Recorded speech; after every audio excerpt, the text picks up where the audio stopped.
प्रणति भावव्याहरामः स्वागतं शुभवन्दनं शब्दपुष्पै राजरामः शब्दपुष्पै वाचरामः श्रीमतामभिनन्दनं प्रणति भावव्याहरामः स्वागतं शुभवन्दनं प्रणति भावव्याहरामः स्वागतं शुभवन्दनं भवन्तो निरतं सदा सुरभारति समुपासते अमृतकामा रतावाङ्मयं पयसागरमन्थने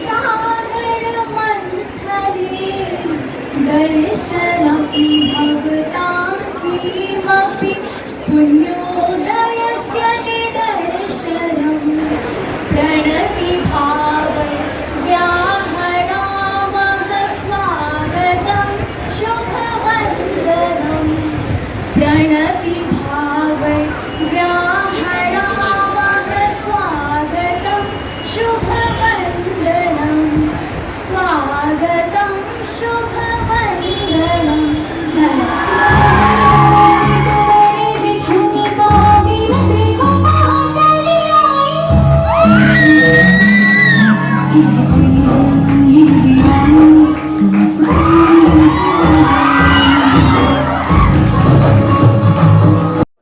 नमस्कार, मैं बालकृष्ण और आप देख रहे हैं न्यूज़ फॉर हेडलाइंस। अभी हम हैं 5 सितंबर आज है और सर्वपल्ली राधाकृष्णन का जन्म दिवस है, टीचर्स डे के रूप में मनाया जाता है।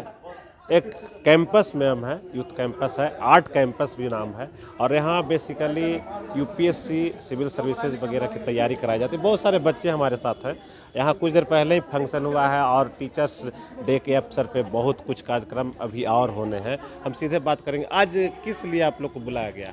ये हमारे यहाँ पे टीचर्स डे का सेलिब्रेशन हो रहा है, इसलिए हमें बुलाया गया है यहाँ पे। क्या होता है टीचर्स डे में, क्या होता है? टीचर्स डे में हम लोग सारे जितने भी टीचर्स हैं उन लोगों को रिस्पेक्ट देते हैं और हम उनके रिस्पेक्ट में सेलिब्रेशन करते हैं और केक कटिंग होता है और फिर बहुत सारे परफॉर्मेंसेस भी होने वाले हैं। अच्छा, टीचर्स डे किन की याद में मनाया जाता है, क्यों मनाया जाता है? इस दिन सर्वपल्ली राधाकृष्णन जी का जन्मदिन होता है। इनकी याद में हम लोग ये टीचर्स डे मनाते हैं और हम लोग अभी सभी शिक्षकगण को आदर सम्मान प्रदान करते हैं अलग अलग कार्यक्रम करके। नहीं लगता है कि अभी जो माहौल बदल गया है, अक्सर देखते होंगे या फिर चैनल में या यूट्यूब में कि अक्सर टीचर्स और जो विद्यार्थी के बीच जो माहौल अच्छा होना चाहिए वो नहीं होता है। अक्सर सुनने में आती है कि अगर कोई टीचर सख्ती कर दिए तो बच्चे लोग अटैक कर देते हैं, मार पीट गाली गलौज सब कुछ। क्या ये सब जायज़ है? ये सब बिल्कुल भी जायज़ नहीं है। हमारे टीचर है, वो हमारे शिक्षक है, हम सभी को उनका आदर सम्मान करना चाहिए। अगर आज हमें कोई भी शिक्षा मिल रही है तो उनके कारण ही मिल रही है। अगर कल को हम बड़े होंगे, कुछ अच्छा करेंगे तो उनका सबसे बड़ा योगदान होगा। एक टीचर में क्या कुछ क्वालिटी होनी चाहिए, क्या सोचते हैं? टीचर के बारे में क्या एक कंसेप्ट क्या होता है? आप लोग जीरो से शुरू करते हैं, मैट्रिक इंटर जाते हैं, तो क्या कंसेप्ट क्या है टीचर के बारे में?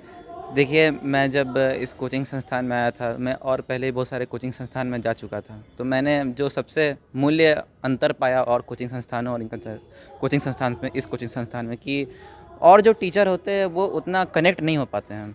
जो यहाँ के शिक्षक थे, मैंने देखा कि वो लोग काफ़ी ज़्यादा कनेक्ट होकर बताते हैं। बाकी सब जो शिक्षक होते हैं वो सिर्फ अपने आप को शिक्षक की तरह देखते हैं, लेकिन कहीं ना कहीं अगर आपको अच्छे से पढ़ाना है, अच्छे से बच्चों को समझाना है, तो उसके लिए आपको शिक्षक नहीं बल्कि एक दोस्त बनना होता है। और हम लोग जो स्टूडेंट होते हैं, हम लोग का सिर्फ स्टडी रिलेटेड प्रॉब्लम नहीं होता है, लाइफ रिलेटेड बहुत सारे प्रॉब्लम होते हैं, फाइनेंशियल प्रॉब्लम भी होते हैं। तो उनमें शिक्षक सिर्फ वो नहीं है जो सिर्फ आपको पढ़ाए लिखाए या समझाए, एकेडमिक्स की चीज़ें बताए। शिक्षक वो होता है जो आपको एक लाइफ के बारे में बताए कि लाइफ में करना क्या है, क्या बनना है, क्या सोचना है। क्या नाम है आपका? जी, मेरा नाम है अमृतांशु तिवारी। अमृतांशु तिवारी है। इनका ये जो कहने का मतलब यह है कि आज जो एक कोचिंग व्यवसाय बन गया है और बच्चे की भूख जो है शिक्षा के प्रति नहीं खत्म होती है, क्योंकि वो सिर्फ वहाँ व्यवसाय के, लेकिन इन्होंने जो सवाल का जो जवाब जो दिया, इन्होंने साफ तौर पर कहा कि इनकी वो भूख मिटती नज़र आ रही है। हम और लोगों से बात करेंगे। लगता है कि कोचिंग बहुत सारे खुल गए हैं, कुकुरमुत्ता की तरह सिलेक्शन करना बहुत मुश्किल हो जाता है कि कौन सा कोचिंग में जाए। कैसे आप यहाँ पर पहुँचे? पहले तो मुझे दोस्तों से पता चला कि ये कोचिंग है आर्ट्स कैंपस, जो बहुत ज़्यादा हेल्पफुल है। फिर यहाँ पे आके पता चला कि मीन्स बहुत टीचर बहुत फ्रेंडली हैं, वो टीचर से ज़्यादा दोस्त की तरह आपसे बात करते हैं और आपको आपके डाउट्स को सॉल्व करने की पूरी कोशिश करते हैं और बहुत ऐसा होता है कि आपको क्लास में कुछ बताया गया, नहीं समझ में आया और फिर पूछने की ज़रूरत हुई, एक बार नहीं 2 बार 4 बार, तो टीचर कभी कभी चिड़चिड़ा जाते हैं, ऐसा कुछ? जी, ऐसा कुछ नहीं होता है। अगर हम बार बार पूछते हैं तो वो एक्सप्लेन करने को भी उतने बार तैयार हैं। जब तक आपका डाउट सॉल्व नहीं होता वो बार बार एक्सप्लेन कर देते हैं उस कॉन्सेप्ट को।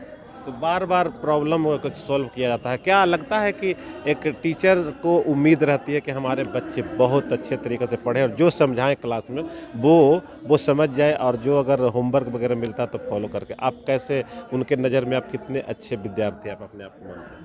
देखिए, जो होमवर्क मिलता है कोचिंग से तो हम लोग करके जाते हैं। ऐसे एग्ज़ाम होता है, टेस्ट होता है तो उसमें अच्छा परफॉर्म करते हैं।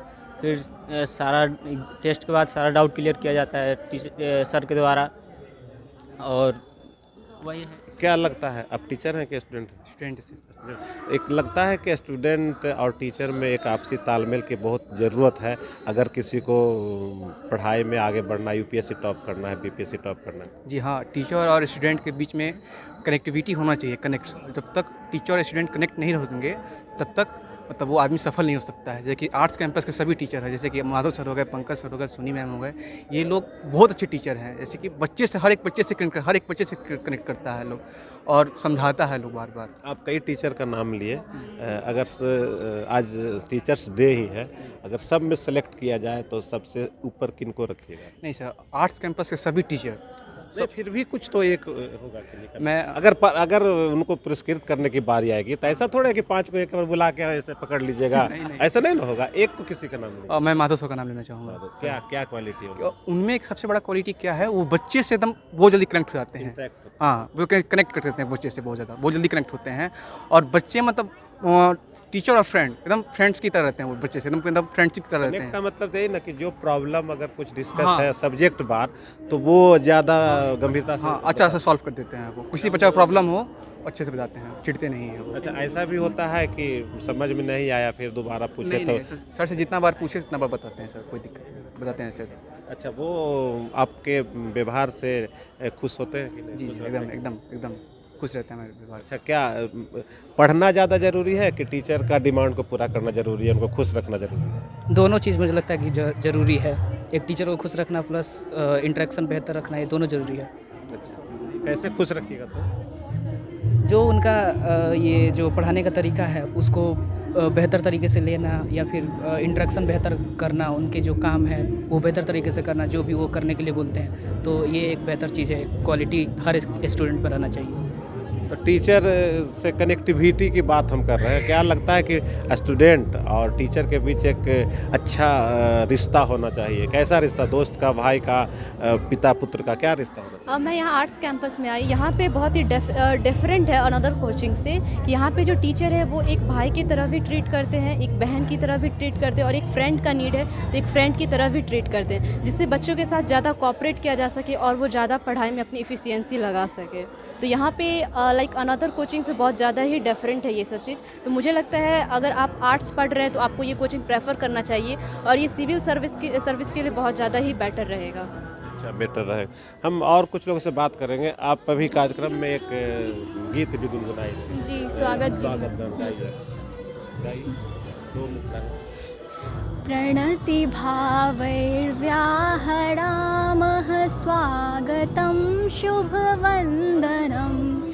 प्रणति भावैर्व्याहरामः स्वागतं शुभवन्दनं। शब्दपुष्पैराचरामः शब्दपुष्पैराचरामः श्रीमता अभिनन्दनं। प्रणतिभाव व्याहरामः स्वागतं शुभवन्दनम्। स्वागत गाने हैं, फिल्मी गाना भी गाती है क्या? जी, संस्कृत में बहुत सारे आधुनिक गीत को संस्कृत में गाते संस्कृत में मतलब फिल्मी गाना होता है? नहीं, फिल्मी गाना के जैसे हिंदी बॉलीवुड का सॉन्ग को हम संस्कृत वर्जन उसका गाते हैं। अच्छा, गाइए कुछ सुनाइए। जैसे गाना है सावन का महीना पवन करे। श्रावणस्य मासः पवन आक्रोशेत्, श्रावणस्य मासः पवन आक्रोशेत्, चेतुर्विलसिन् यथा मयूरो वनमध्ये नृत्येत्, चेतुर्विलसिन् यथा मयूरो वनमध्ये नृत्येत्।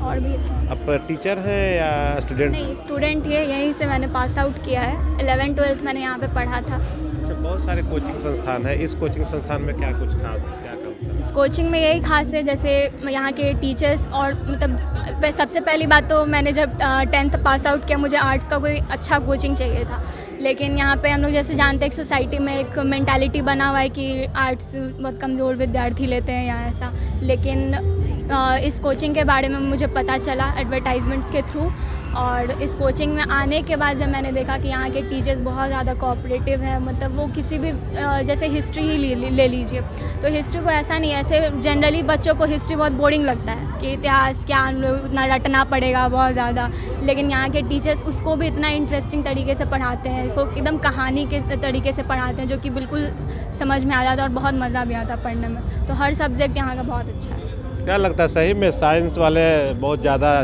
तेज होते हैं, पढ़ने में ज़्यादा समझदार होते हैं, आर्ट्स वाले एकदम लो? नहीं, ऐसा कुछ नहीं है, सब अपनी जगह पर सब सही है और सब पढ़ने में तेज़ी होता है। बस कोई है कि स्टडी फोकस नहीं करता है, कोई फोकस करता है और वो सोचता है कि साइंस से ज़्यादा फोकस करना पड़ेगा, इसलिए वो ज़्यादा से रहता है। लेकिन आर्ट्स वाले बच्चे बहुत स्मार्ट होते हैं, बहुत तेज़ होते हैं। नहीं, लेकिन लोग कहता है कि आर्ट्स में कोई नौकरी वगैरह नहीं मिलता। हाँ, बस क्योंकि इसका मेंटालिटी वैसा है कि नौकरी नहीं है आर्ट्स में, बट आर्ट्स में बहुत अच्छा है। नौकरी का मतलब सिर्फ डॉक्टर इंजीनियर ही होता है कि आर्ट्स से पढ़े हुए नौकरी करते हैं? नहीं, आर्ट्स में पढ़ के बहुत सारी नौकरी कर सकते हैं। देखिए, साइंस में है कि सब नौकरी करता है प्रैक्टिकल नौकरी, और आर्ट्स में ऐसा नौकरी है कि सब सोसाइटी के लिए नौकरी करते हैं, सोसाइटी में क्या हो रहा है उसके लिए नौकरी करते हैं। इसलिए आर्ट्स में मेरा यही मोटिव था कि सोसाइटी के बारे में जानने क्या है, सोसाइटी में इविल्स है क्या, एडवांटेज है क्या, डिसएडवांटेज, इसलिए हमने आर्ट्स चुना किया।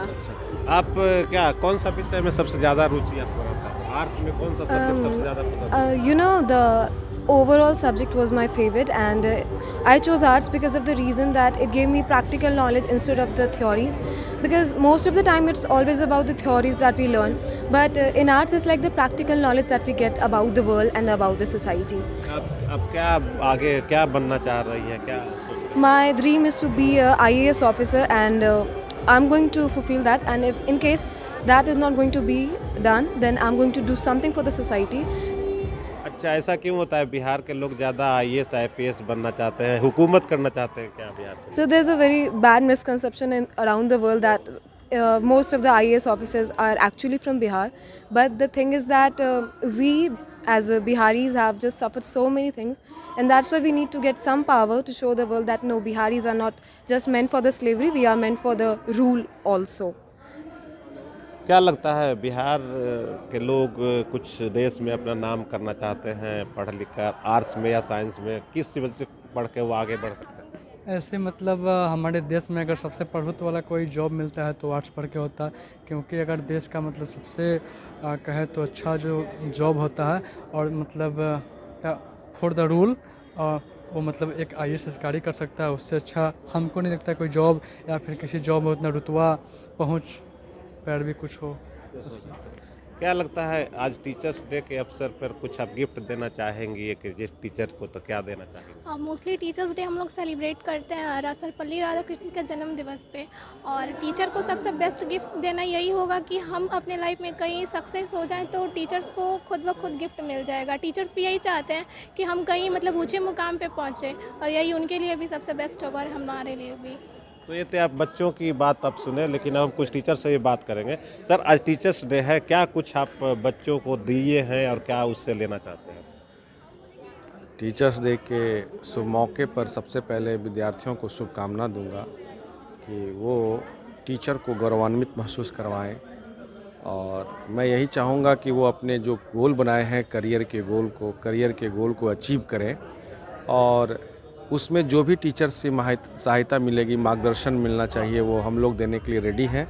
और हम लोग जो है प्रोफेशनल टीचर ज़रूर हैं, लेकिन हम लोग की वो रिक्वायरमेंट नहीं है कि भाई किसी को हम फिनंशियली क्रश करें और फिर हम लोग उसको फिनंशियली क्रश करके उससे पैसा ले करके उनको कुछ बताएं। ऐसे भी मार्गदर्शन की ज़रूरत होगी, जब भी होगी हम लोग मार्गदर्शन के लिए तैयार हैं।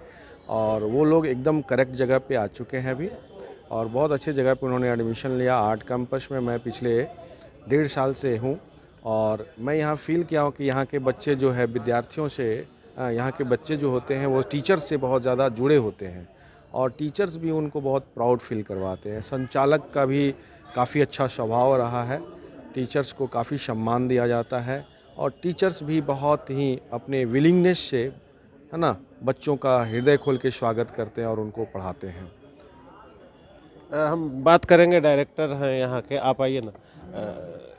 बहुत सारे कोचिंग पटना में है, राजधानी में है, एक व्यवसाय बन गया है, आपका कोचिंग सबसे अलग क्यों है? एक्चुअली में सर हम पढ़ाई से ज़्यादा और सब चीज़ों को फोकस करते हैं। पढ़ाई तो मेरा सबसे मतलब मेन प्रायोरिटी तो होना ही चाहिए, ठीक है। अदरवाइज सर देखिए, मेन है कि हम जो स्टूडेंट्स हैं उनके रूल्स, लॉजिंग, फूडिंग, उससे फोकस करते हैं, इन्वायरमेंट पे उससे फोकस करते हैं। उसके बाद सर एक्चुअली हम जो स्टार्ट से कोचिंग किए थे, हमारा विजन जो था बिल्कुल सर क्लियर था कि जो हम जहाँ से स्टार्ट क्लास किए थे तो फीस सर हमें बहुत कम रखना है, मतलब एक रीजनेबल। हम सर बहुत ही लो लेवल से उठे थे, और एक किसान के बेटा होने के नाते मुझे इतना पता था कि आगे स्टूडेंट को 11-12 पढ़ने के लिए यूपीएससी के लिए लाखों रुपए ले जाते हैं। दिल्ली में 3 लाख, 4 लाख, 5 लाख ले जाते हैं। हमें छोटे स्तर पे स्टार्ट कोचिंग किए थे, जहाँ से हम स्टार्ट किए थे कि मुश्किल से हमें जैसो एक नॉर्मल फी पे स्टार्ट किए थे। अब यूपीएससी भी हमें बैच स्टार्ट करने वाले 10 तारीख से यूपीएससी स्टार्ट करने वाले हैं, वो भी एक रीजनेबल फ़ी पे, बिकॉज कोई गरीब बच्चा वो भी पढ़े। और इतना हम आपके चैनल के माध्यम से रिक्वेस्ट करेंगे, कोई भी ऐसा बच्चा जो गरीब हो, ठीक है, क्योंकि इकोनॉमिक कंडीशन किसी का एक टाइम में अच्छा नहीं हो सकता। पैसा आज मेरे पास है, कल नहीं है, परसों नहीं है, पैसा किसी का नहीं होता है। तो वैसे बच्चे से खास कर रिक्वेस्ट करेंगे कि पैसे करना अपना पढ़ाई नहीं रोके। आर्ट्स कैंपस वैसे बच्चों को स्वागत करते हैं और हार्दिक रूप से स्वागत करता है, और विशेष फोकस उनके ऊपर किया जाएगा।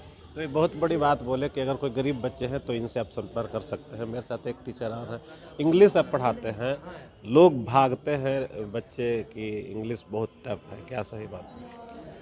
नहीं, ऐसा आज के संदर्भ में देखा जाए तो इंग्लिश जैसा फ़नी लैंग्वेज और इंग्लिश जैसा आसान विषय कोई नहीं है। बिकॉज जैसे हम लोग बच्चों को पढ़ाते हैं तो एक हम लोग का कोटेशन ही है कि इंग्लिश होगी अच्छी तो नौकरी मिलेगी पक्की, बेटर इंग्लिश बेटर फ्यूचर।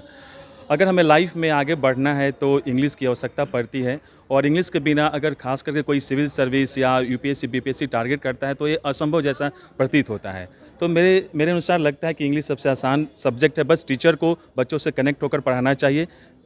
बच्चों से कनेक्ट, अभी टीचर हैं, क्या लगता है कि बच्चे बोझ होते हैं टीचर पे? ऐसा बच्चे कभी भी टीचर पे बोझ नहीं होते हैं, और टीचर को हमेशा चाहिए कि अपने बच्चों को जितना ज़्यादा से ज़्यादा मोटिवेट करके पढ़ाएं, जितना इनोवेटिव आइडिया से पढ़ाएं और जितना प्रैक्टिकल एक्सपोजर में स्टडी कराएं, वही सबसे बेस्ट स्टडी है। सिर्फ और सिर्फ ये नहीं कि थ्योरेटिकल नॉलेज ले लें और उसको इम्प्लीमेंट ना करें। स्पेशली जो मेरा जो पेपर है वो कंप्यूटर साइंस का पेपर है, और इसमें आज के डेट में हर किसी को आईटी सेक्टर से जुड़ा होना ज़रूरी है, चाहे वो आर्ट्स का स्टूडेंट्स हो, चाहे साइंस का स्टूडेंट्स हो, चाहे मैथ्स का स्टूडेंट हो, समथिंग किसी भी एरिया का हो, लेकिन कंप्यूटर मोस्ट इम्पॉर्टेंट है। तो टीचर्स डे पे हमने कई टीचर का, अभी टीचर हैं क्या? जी सर। टीचर डे पे आप बच्चों को क्या गिफ्ट देना चाहेंगे? सर, टीचर्स डे में हम बच्चों को ये बोलना चाहेंगे कि पढ़ाई तो ज़रूरी है, बट पढ़ाई के साथ एक्स्ट्रा एक्टिविटीज़ भी उतनी ही ज़रूरी है। हम आर्ट्स कैंपस में सिर्फ पढ़ाई पे फोकस नहीं करते, क्योंकि हर बच्चा, हमें पता है कि सिर्फ पढ़ाई पढ़ाई रिलेटेड नहीं रहता, उसमें और भी बहुत सारी क्वालिटीज़ होती है जिसे हमें नरिश करना पड़ता है टाइम टू टाइम। तो at art campus we try to nourish those talents जो कि हिडन है, जो बच्चों के पेरेंट्स को नहीं पता और बच्चे दूसरों को नहीं बता पाते। तो हम मेक श्योर करते हैं कि वैसे टैलेंट्स को बाहर निकालें apart from studies, because studies ही सिर्फ ऐसी चीज़ नहीं है जिसमें बच्चा अच्छा कर सकता है। There are lot of an number of things which a student can do best in. So हमारा फोकस उस पर भी है सर, पढ़ाई के अलावा एक्स्ट्रा एक्टिविटीज़। Extra activity. आप स्टूडेंट हैं? सर बोले कि एक्स्ट्रा एक्टिविटी पर भी बच्चों को ध्यान देना चाहिए, क्या करेंगे? हाँ, एक्स्ट्रा एक्टिविटी पे ज़रूर ध्यान देना चाहिए, क्योंकि हर कोई का एक अपना अलग अलग कोई हुनर होता है, तो उसको टीचर लोग ही मार्गदर्शन करते हैं। जैसे महाभारत में श्री कृष्ण अर्जुन को मार्गदर्शन किए थे, तो युद्ध नहीं लड़े थे, वो सिर्फ अर्जुन को मार्गदर्शन किए थे, और वही मार्गदर्शन के कारण वो पांचों पांडव युद्ध जीत चुके थे। तो यही टीचर का हमेशा एक श्री कृष्ण जैसा रोल रहना चाहिए, जो हमेशा अपने स्टूडेंट को एक अच्छा गाइडलाइन करे, मार्गदर्शन करे, जिससे वो कोई भी परिस्थिति के अनुसार वो अपने आप को उभार सके और निखार सके। आप टीचर हैं, आप अर्जुन बनाना चाहेंगे या फिर कर्ण? सर हम तो अर्जुन बनाना चाहेंगे, कर्ण नहीं बनाना चाहेंगे। क्यों, क्या वजह? देखिए, अर्जुन और कर्ण में बहुत अंतर था। अर्जुन कभी भी गलत नहीं किया है, और जो गलत किया है उसी के साथ गलत किया है। तो हम अपना स्टूडेंट को कभी भी कर्ण नहीं बनाना चाहेंगे। हाँ, लेकिन कर्ण भी बनाना चाहेंगे सिचुएशन के अनुसार। आज का ज़माना एक स्ट्रेट फॉरवर्ड नहीं रहा, इसमें है कि आप सिचुएशन के अनुसार कुछ भी डिसीजन लेने के लिए आप स्वतंत्र हैं, जैसा सिचुएशन वैसा आपका। आप क्या पढ़ाते हैं? सर हम साइंस पढ़ाते हैं, मैथ पढ़ाते हैं। साइंस और मैथ। क्या नाम है आपका? मेरा नाम मयंक कुमार सिंह हुआ। तो ये थे टीचर मयंक जी थे, और इन्होंने कहा कि अर्जुन बनाना चाहेंगे, कर्ण नहीं बनाना चाहेंगे। मेरे साथ एक मैम है, क्या कौन सा विषय पढ़ाती हैं? ज्योग्राफी। ज्योग्राफी बहुत पेचीदा टाइप का लगता है, ऐसा कुछ है? ज्योग्राफी बिल्कुल पेचीदा नहीं है, अगर आप उसको अच्छे से पढ़ाते हैं ना, इट्स लाइक अ साइंस। जैसे साइंस सब्जेक्ट होता है ना, उसमें कॉन्सेप्ट वगैरह है, तो पेचीदा बिल्कुल नहीं है। अगर टीचर इंटरेस्टिंग वे में आपको पढ़ाएंगे तो आपको वो पेचीदा नहीं लगेगा। मतलब कैसे बच्चों के प्रति कैसे बच्चों को उसके प्रति कैसे रुझान होगा? देखिए, सबसे पहले तो क्या है ना, क्योंकि ज्योग्राफी सब्जेक्ट एक चीज़ क्या है कि इसमें बहुत सारे टूल्स हैं जिसको आप यूज़ करते हैं to achieve more marks. Like इसमें मैप वर्क होता है, सबको पता है आपको, मैप वर्क है, इसमें ये डेटा वगैरह है, टेबल्स है, बार डायग्राम है, पाई चार्ट है, तो ये सब का यूज़ करके आप अपने आंसर को बहुत अच्छा दिखा सकते हैं प्रेजेंटेशन। तो मेरा जैसे कुछ भी कॉन्सेप्ट अगर होता है तो उसमें ये सारा कुछ उसमें ऐड होता है, तो वो अच्छा आंसर आता है, और फिर बच्चों को भी इंटरेस्ट लगता है वो पढ़ने में। ज्योग्राफी पढ़ के कोई यूपीएससी टॉप कर सकता है? बिल्कुल कर सकता है, विषय की तुलना में ज्योग्राफी हार्ड है? बिल्कुल नहीं, ये बहुत स्कोरिंग है, क्योंकि देखिए नॉर्मल है ना, बाकी सब्जेक्ट में बस आप लिखने का होता है, बट यहाँ पे जो इतने सारे टेक्निक्स हैं ना, जैसे मैप वर्क है, तो उसमें भी आपका पेज भरेगा। जैसे आप इंडिया का मैप बनाते हैं, वर्ल्ड का मैप बनाते हैं, और फिर उसको आप डिस्क्राइब करते हैं, तो उससे क्या होता है कि आंसर भी अच्छा आपका प्रेजेंटेटिव लगेगा और मार्क्स भी ज़्यादा आता है। तो यहाँ पर है कि ये सारे जो है ना डेटा यूज़ करके, मैप का यूज़ करके, तो आपको मार्क्स ज़्यादा मिलता है। अगर बहुत आसानी से लगे कि हमको यूपीएससी टॉप करना है, तो सबसे ज्योग्राफी बहुत इजी, हाँ उसके लिए बहुत इजी है, स्कोरिंग सब्जेक्ट है ये। हाँ, मतलब ज्योग्राफी जो लेना चाहेगा बच्चा, वो अगर टॉप करना चाहेगा कि हम यूपीएससी टॉप करना चाहते हैं, तो वो ज्योग्राफी लेकर भी वो टॉप कर सकता है और वो अपना नाम रोशन कर सकता है। टीचर्स डे पे हम कुछ टीचर्स से भी बात किए और स्टूडेंट से भी बात किए। टीचर ने भी कहा कि कर्ण और अर्जुन में हम कुछ सीधे तौर पर वो कर्ण नहीं बनाना चाहेंगे, लेकिन अर्जुन बनाना जरूर चाहेंगे। हम फिर किसी और शख्सियत से बात करेंगे किसी और जगह पे, तब तक मुझे दीजिए इजाज़त, नमस्कार।